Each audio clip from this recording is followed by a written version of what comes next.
Hi friends, Caitlin here with Sass and Stitch Crochet, and today I'll be walking you through a tutorial for the yarn over slip stitch and the yarn over slip stitch in the back loop only.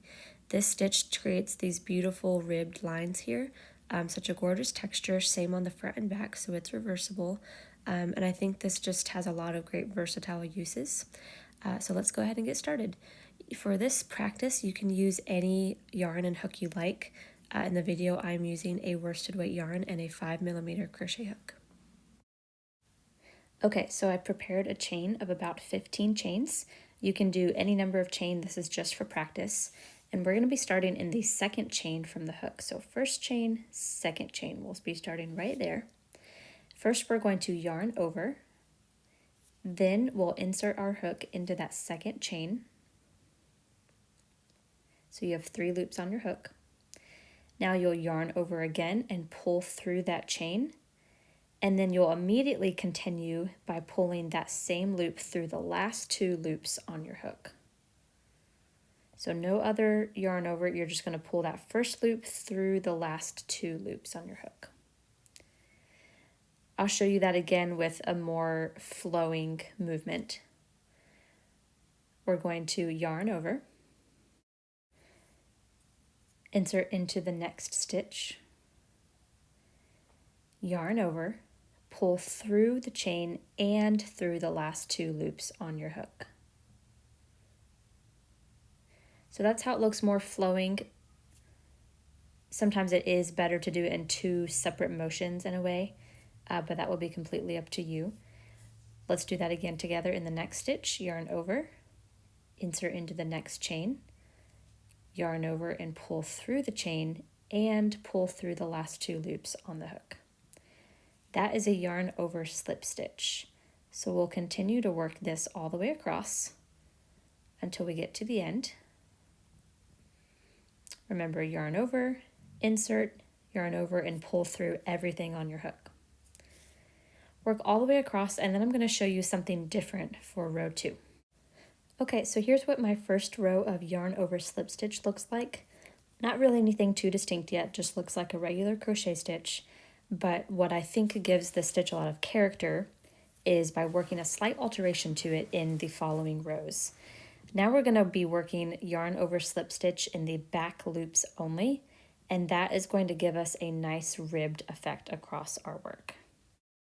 So at the end of the row, we're going to chain 1 and turn our work. We'll always chain 1 at the end of each row. And I'll show you what we're looking at a little bit right here. There's 3 loops that this stitch creates, kind of similar to a half double crochet if you're familiar with that. But what we have is a back loop, a front loop, and what is called a third loop down here right beneath the front loop. This right here is that third extra loop.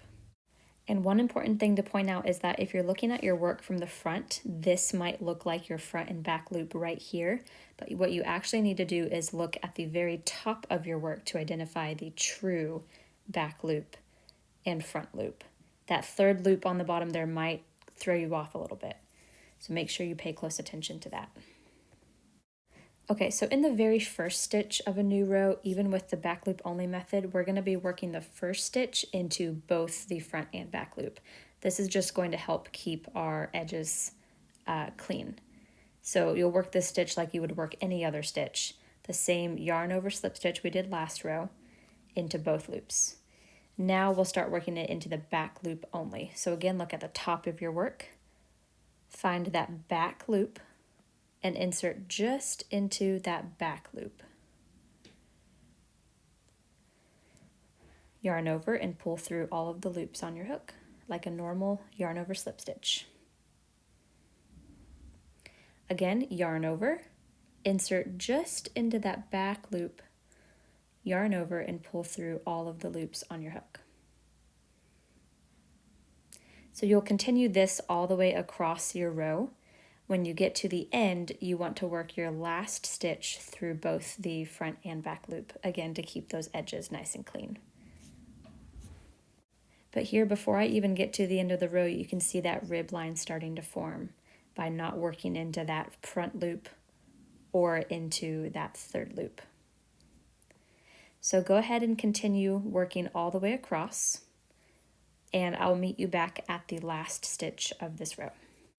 Okay, so I've worked all the way across. I have one stitch left to work here, and at the very end, I'm going to once again work through both of the top loops of the stitch, both the front and the back loops. And my camera is about to go out of focus. I'm so sorry about that. But that way, the first stitch and the last stitch are worked into both of those top loops, and that'll help keep our ends a little bit more clean. So now you can really see this whole ridge line. It's such a beautiful stitch texture. And we're going to continue repeating this into the next row. So here at the end, you can go ahead and chain one and turn your work. And I'll just get this next row started with you again. You'll yarn over, insert into both of those top loops, and complete your yarn over slip stitch. And then in the remaining stitches, all the way until the last one, you'll just work into that back loop only. Back loop only all the way across, and then in the last stitch you'll work into the front and back loop. So you'll continue this all the way up your swatch, as large as you want to make this while you practice. I'm going to do a couple more rows, and then I'm going to meet you back and show you what my swatch is looking like. Okay, so here we are several rows later. You really see these beautiful ridge lines, and especially if you do that for every row, the yarn over slip stitch in the back loop only, you're going to create a reversible swatch. It looks the same on both sides. So we love that about a crochet stitch. And this stitch would be great for something with like vertical rows, like a beanie, to get these vertical ribbing lines. I think this stitch is just so versatile, and I'm so glad I could share it with you today. So if you enjoyed this tutorial, please make sure to leave a comment down below. Let me know what you would want to see designed with this stitch pattern.